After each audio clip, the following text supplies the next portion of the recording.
Pozdravljeni, hvala za predstavitev, hvala organizatorjem za vabilo, ki je bilo res zelo prijazno. Se pravi, tisti, ki ne veste, napisali so, da so si me zaželeli. Zdaj ne vem, kako je pri vas, meni se to zelo redko zgodi, tako da je super za ego in ne mogoče reči ne, tako da z veseljem še kdaj. Torej, gospod Matjaž je predal o ketaminu, jaz bom nadaljeval s črko K. To pa mogoče ne. Tudi tle je črka K, ampak bi vseeno mogoče popravili na CRISPR. Se pravi, jaz bom naredil en tak zelo osnoven uvod, mogoče pri tem občinstvu preveč osnoven uvod v tehnologijo, predstavil nekaj novejših stvari, ki so bile tukaj uporabljene, predstavil en primer, ki ni z področja možganov, ki se CRISPR že uporablja v terapiji, potem pa zelo na hitro oziroma orisal, kaj se trenutno na tem področju dogaja, na koncu pa še en tak teaser, kaj mogoče prihaja v prihodnosti. Se pravi, kaj je tehnologija CRISPR-Cas, verjamem, da ste vsi slišali, se pravi, gre za tehnologijo, ki omogoča spreminjanje genoma in kar je tukaj ključno, to je tehnologija, ki omogoča prilagodljivo, se pravi, lahko prilagodimo, kje bomo ciljali genom in pa tarčno, na točno določenem mestu, kjer bomo spreminjali. In bom začel kar s to kratico, pojasnimo, kaj to pomeni, to je kratica za Clustered Regularly Interspace Short Palindromic Repeats. Zdaj, če res ne vemo, kaj je to, nam to kaj dosti ne pove, tako da bom skušal zadevo prevesti v slovenščino, gre za kratke palindromne ponovitve, z rednimi prekinitvami združene v gručo, pa bom zdaj probal res pa tako povedati. Se pravi, najprej kratke palindromne ponovitve, kaj mislimo s tem? Se pravi, gre za relativno kratka zaporedja, nekako 20 do 40 baznih parov, ki so palindromna. To pomeni, da se berejo z obeh strani enako, tako kot stavek, perica reže raci reda v nukleotidih. Se pravi, če bi to zaporedje naredili komplementarno, ga prebrali z druge strani, bi videli enako zaporedje, podobno kot velja pri restrikcijskih mestih. Se pravi, to so ta zaporedja, ki so kratke palindromne ponovitve. Zdaj pa drug del, imamo pa redne prekinitve in združene v gručo. Se pravi, te prekinitve so na nekih enakomernih razdaljah, to je to, kar imam tukaj pobarvano, in združene v gručo pomeni, da so v neki soseščini, se pravi, da se skupaj nahajajo na genomu. In zdaj še do druga dela, se pravi, kaj je Cas. Cas je tudi kratica, tako kot CRISPR, to gre za gene, za proteine, ki so zraven te gruče CRISPR genov, se pravi, so CRISPR associated in so ključni za njegovo delovanje. To kodirajo encime, kot so nukleaze, helikaze in se nahajajo tukaj v soseščini. Zdaj, mi seveda to uporabljamo za spreminjanje genoma, ampak v osnovi so pa CRISPR-Cas razvile bakterije in to je del njihovega imunskega sistema. Bakterije imajo namreč v naravi hude sovražnike, to so njihovi virusi, bakteriofagi, ki so pa najbolj številčen organizem v naravi in bakterije so v stalni bitki z njimi, podobno kot smo mi z bakterijami na nek način. Takole izgledajo, dejansko izgledajo kot en tak Apollo modul za pristanek na Luni, no in ko tak bakteriofag pristane na bakteriji, v bakterijo vbrizga svoj genom,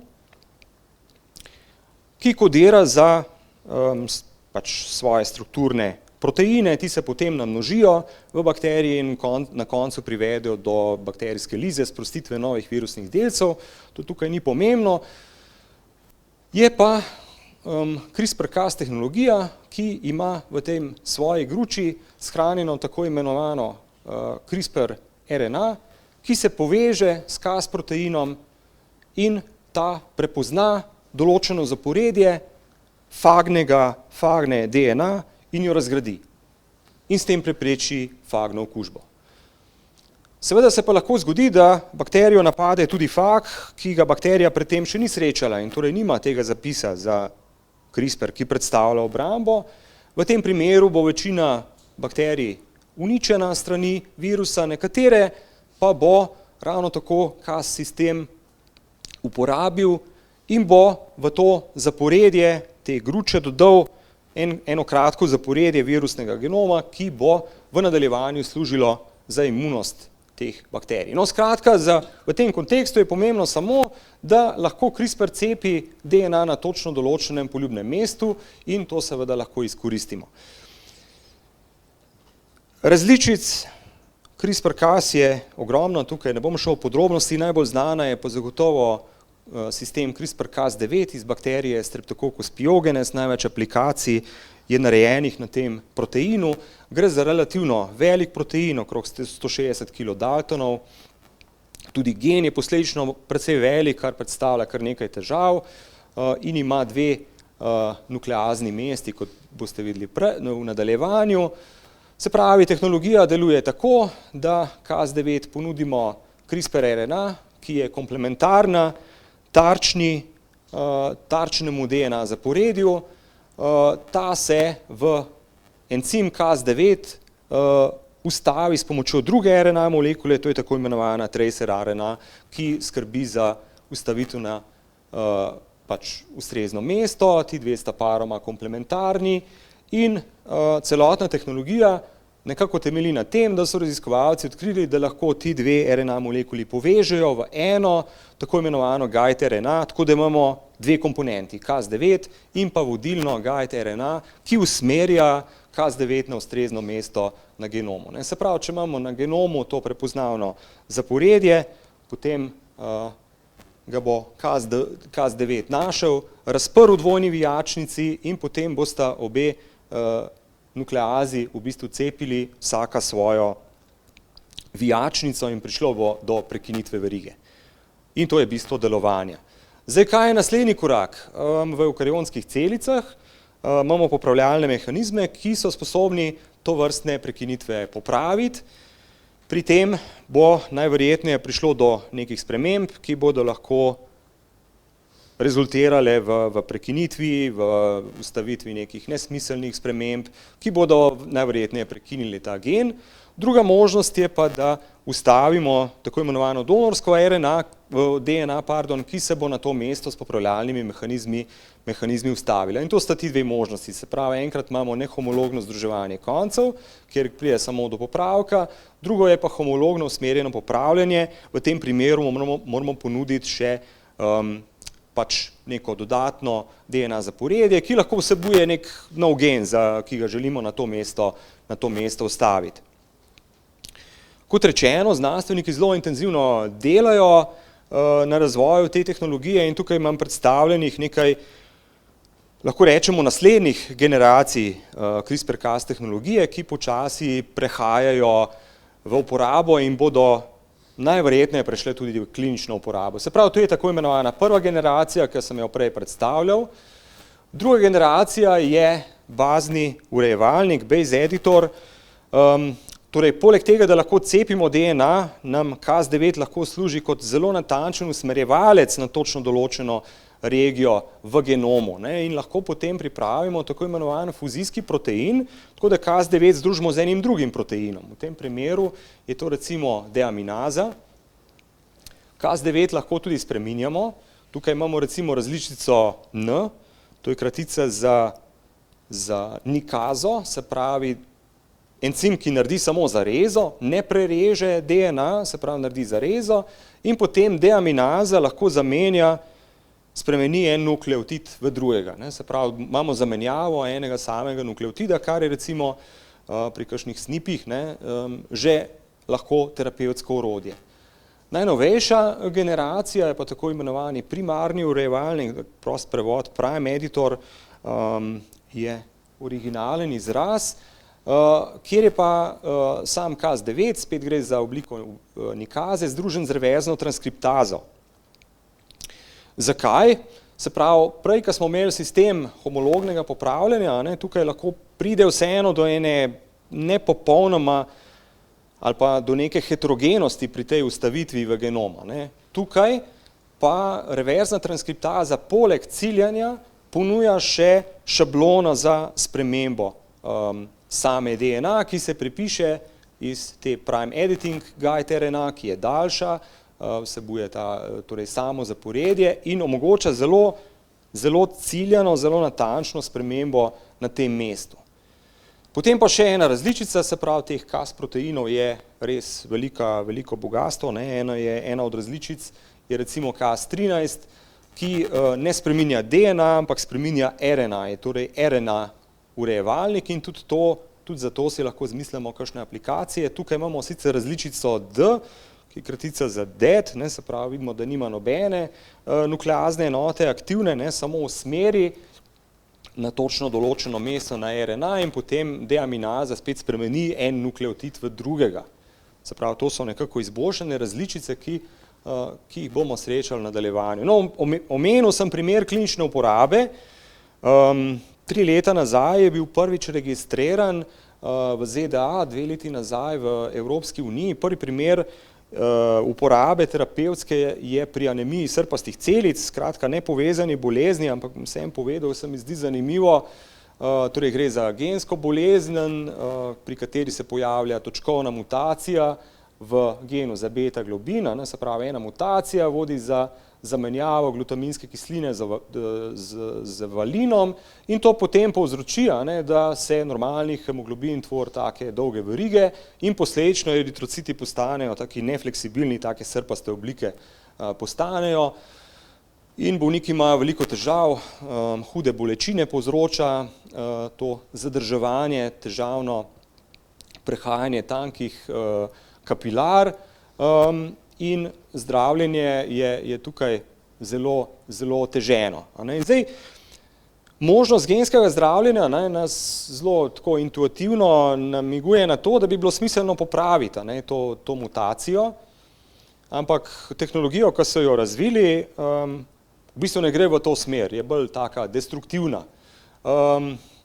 Torej, ve se, da poleg tega okvarjenega beta globina obstaja še ena druga različica, tako imenovani gamma globin, ki se izraža v otroštvu oziroma je fetalni in je znano, da lahko nadomesti funkcijo beta globina, vendar se ne izraža. No in potem so ugotovili, da obstaja en regulatorni gen oziroma protein BCL11A, ki na to vpliva. Torej, če ga inaktiviramo, potem se spet izraža gamma globin in reši situacijo. No in razvit CRISPR-Cas terapevtski sistem cilja ta gen, se pravi, tako ga inaktiviramo.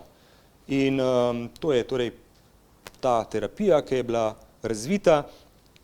Prednost, če tako temu rečemo, te bolezni je v tem, da gre za krvno bolezen, se pravi tkivo, ki ga lahko iz telesa odstranimo in izven telesa spremenimo in tako zadeva tudi poteka, se pravi, odzame se hematopoezne matične celice, potem se ta ribonukleoprotein, se pravi Cas9, združen z guide RNA, ustavi z elektroporacijo te celice, preveri se kakovost in potem inaktivira matične celice v kostnem mozgu in se vrne z avtologno transfuzijo pacientu te njegove spremenjene celice nazaj in s tem dosežemo lahko popolno ozdravitev, se pravi tukaj izjava pacienta, da se čuti ponovno rojenega po tem pionirskem zdravljenju.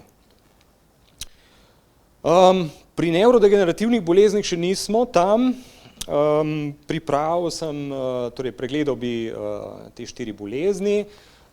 Verjamem, da same patologije ne rabim kaj podrobneje predstavljati, ampak vseeno, torej te najbolj ključni proteini oziroma geni predstavljajo tarče za CRISPR-Cas posege, torej pri Alzheimerjevi zagotovo amiloid beta, pa tau in pa postopek, po katerem nekako iz amiloid prekurzorskega proteina potem dobimo amiloid beta peptide in pa amiloidne plake, se pravi,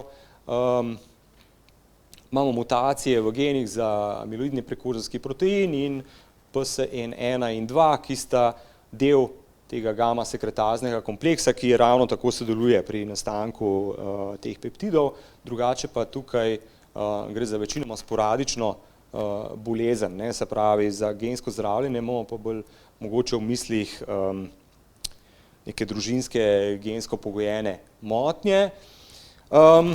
Tu imam pač pripravljen pregled, kjer ne bom šel v podrobnosti enega novejšega preglednega članka, kjer so pregledali precej temeljito stanje študij na tem področju. Se pravi, vidimo, da te študije naslavljajo te ključne gene, ki sem jih prej omenjal, ne, se pravi prekurzorski protein, tudi ApoE4. Kaj se pa tukaj raziskovalno dela? Torej imamo še vedno dve možnosti, nekako zasledimo izventelesne spremembe pacientovih celic, nevronov, se pravi študije in vivo, inducirane pluripotentne matične celice, zadeva se pa uporablja tudi kot orodje za pripravo modelov, bolezenskih modelov za iskanje mogoče drugih terapevtskih strategij. Vidimo, ne, da se uporabljajo različne CRISPR tehnologije, raziskujejo se tudi organoidi, kar tukaj manjka in bo tudi na ostalih, je prehod na človeške klinične študije. Podobno sliko bomo opazili tudi pri Parkinsonovi bolezni, kjer gre za propad dopaminergičnih nevronov. Tukaj imamo nekako glavno težavo z agregati alfa-sinukleina, ki posledično tvori Lewijeva telesca.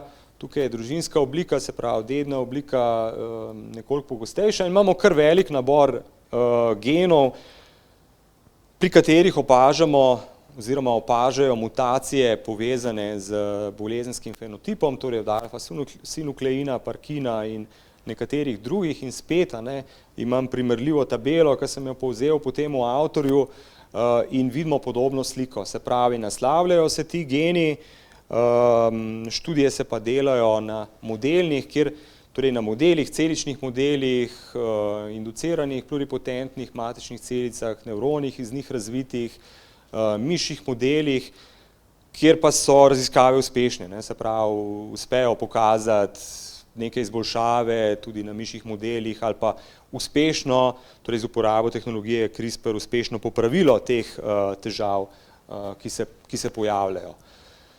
Pri Huntingtonovi bolezni imamo tudi eno tako značilno motnjo, se pravi povečevanje ali pa krepitev cak ponovitev, torej števila cak ponovitev, ki kodirajo glutamin, bi moral biti tule. Pri zdravih posameznikih jih je do 10 do 35, pri bolnikih pa to število naraste in to potem privede do mutirane oblike Huntingtina, ki ima pač tak poliglutamin in to potem rezultira v tvorbi inkluzij in je ključno za simptome. To je še na molekularnem nivoju, se pravi ti agregati, potem nastajajo tako v citoplazmi kot v jedru in na koncu vplivajo. Zdaj seveda tukaj je CRISPR-Cas tehnologija oziroma terapevtski pristop usmerjen v odstranjevanje teh dodatnih ponovitev in tudi to so uspeli pokazati, ampak spet na celičnih modelih, na miših, na celicah izoliranih iz bolnikov, se pravi, kaže na to, da je ta terapija možna.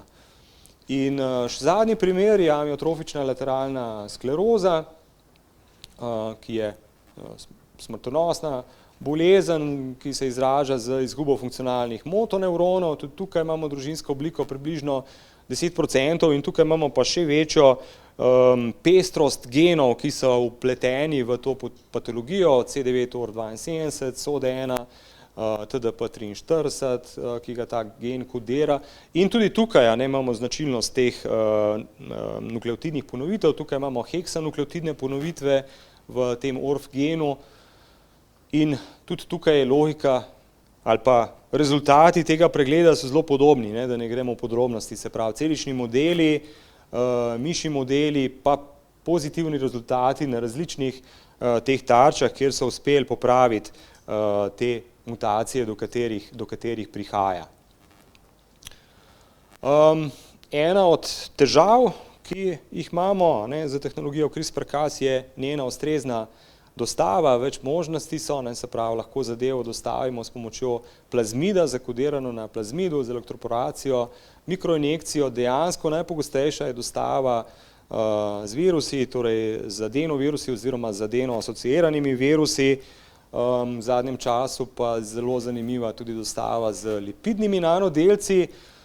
In zdaj seveda, zakaj pravzaprav, kaj nekako zadržuje razvoj, prehod v klinične študije, to sem nekako skušal tule povzeti. Ena je torej težava dostave, kar sem na prejšnji drsnici prikazoval, se pravi, ti kompleksi so relativno veliki, kot taki sami po sebi ne morejo prehajati krvne možganske pregrade, uporabo z adeno-asociiranih virusov, ti imajo neko omejeno možnost, kapaciteto za vgradnjo genskega materiala in jih to omejuje. Potem težava je imunogenost, se pravi, lahko imamo že razviti imunski odziv na te viruse in potem stvar seveda ne deluje. Obstaja tveganje za neko stabilno integracijo, pa tudi imamo neenakomerno porazdelitev v možganskem tkivu. Težave so tudi z ostalimi načini dostave. Naslednja težava je klasična težava, seveda moja začetna izhodišče je bilo, da je dostava zelo ciljana, dejansko se pa bojimo netarčnih učinkov in se ti tudi pojavljajo, se pravi neke spremembe na netarčnih mestih, kjer se bojimo aktivacije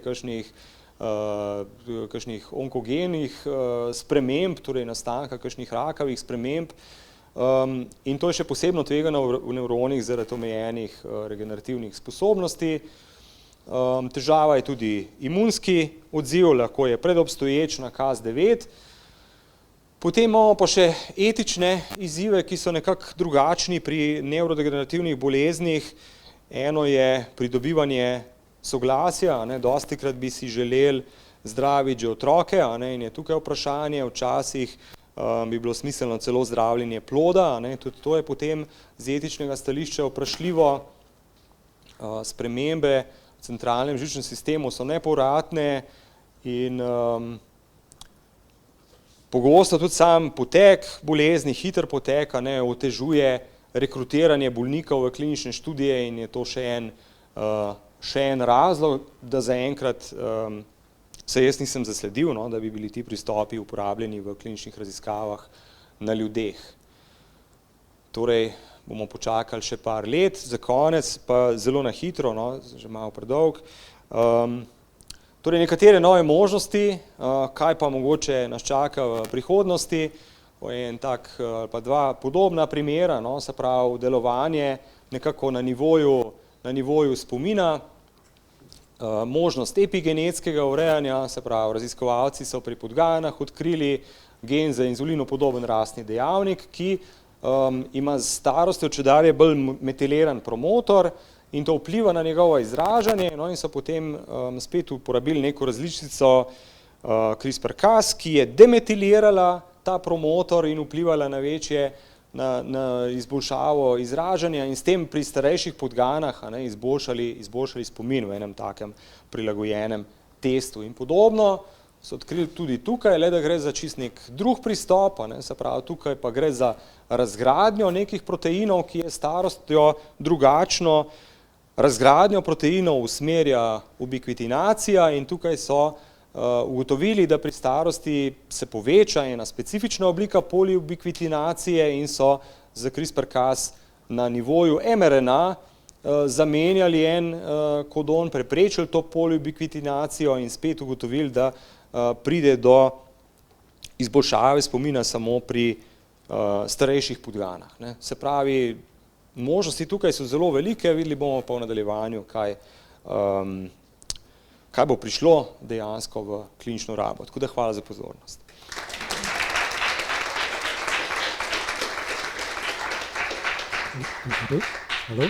Halo. Zdaj mislim, da je. A se slišimo? Ja? Hvala za odlično predavanje. Nekako top vprašanja, ki so, se mi zdi, da sprot, ko so se pojavljala, ste jih tudi naslavljali. Pa me mogoče zanima, recimo, omejitve ste že povedali,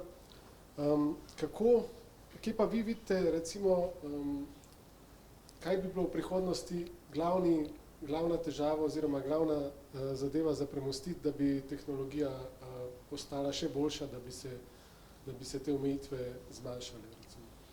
Jaz mislim, da torej, te nove generacije CRISPR, recimo Prime Editor, ki prihaja, bo veliko teh težav nekako odstranjena, ker bo ostala bistveno bolj tarčna.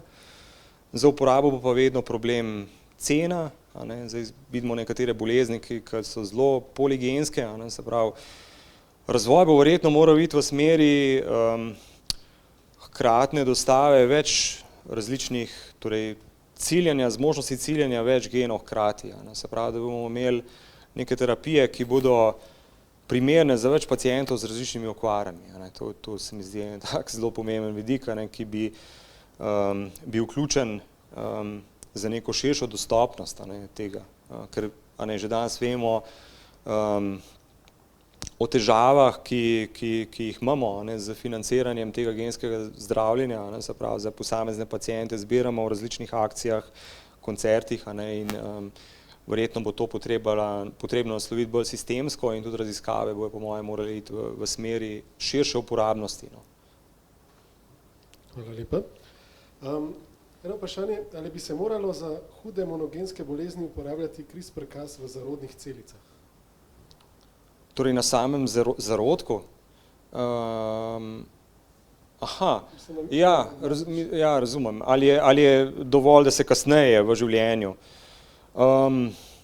Ja, v resnici ne vem, po moje je odvisno od posamezne bolezni. Pri nekaterih zagotovo se da tudi kasneje v življenju pomagati. Težko je v zarodnih celicah oziroma v zarodku to tako hitro diagnosticirati. To bi verjetno zahtevali neke dosti invazivne metode. Ja, verjetno bi bilo pa idealno, ampak odpira velika etična vprašanja, to vrstno ravnanje. Ja, tudi to so eno od vprašanj, ampak mogoče še natančneje. Kakšno je vaše mnenje na genomsko spreminjanje spolnih celic s CRISPR-Cas in posledično spremembo genotipa osebe? Ja, jaz sem, kar se tega tiče, zelo konzervativen. Jaz mislim, da je to močno orodje, ki ga lahko koristno uporabimo. Seveda podpira različne neke take znanstveno-fantastične možnosti v povezavi z staranjem, najrazličnejše stvari, ampak cena je zelo visoka, tu je tudi nevarnost, da imamo potem neko, ne vem, da se nameni samo neki izbrani skupini ljudi, ki je dovolj premožna, da se to lahko privošči, tako da jaz bi ostal na tem, da se to res uporablja v koristne namene, terapevtske, ne pa v neke take zelo alternativne. Ne vem, če je bilo tako mišljeno vprašanje, če sem dobro razumel. Pa mogoče sam še eno, tudi vse malo bolj tako, recimo sci-fi vprašanje, ki sem že imel pri drugih predavanjih. Recimo, nekako je tudi zdaj se malo je taka, tudi filmi so že dokumentarni o tem, kako o tem longevity, o podaljševanju življenja in vse to. Nekako, ko bomo izčrpali vse razne vitamine in možnosti in savne in vse za to, a mislite, da bo potem naslednji korak za neke, recimo, premožne ljudi, da se bo pa to poskušalo, da se bo takrat tudi začel stekati denar še bolj v to smer? Ja, upam, da ne, ampak se pa bojim, da ni to čisti strte zvito. Ja. Hvala lepa. Hvala za predavanje, še eno delo za vas. Hvala.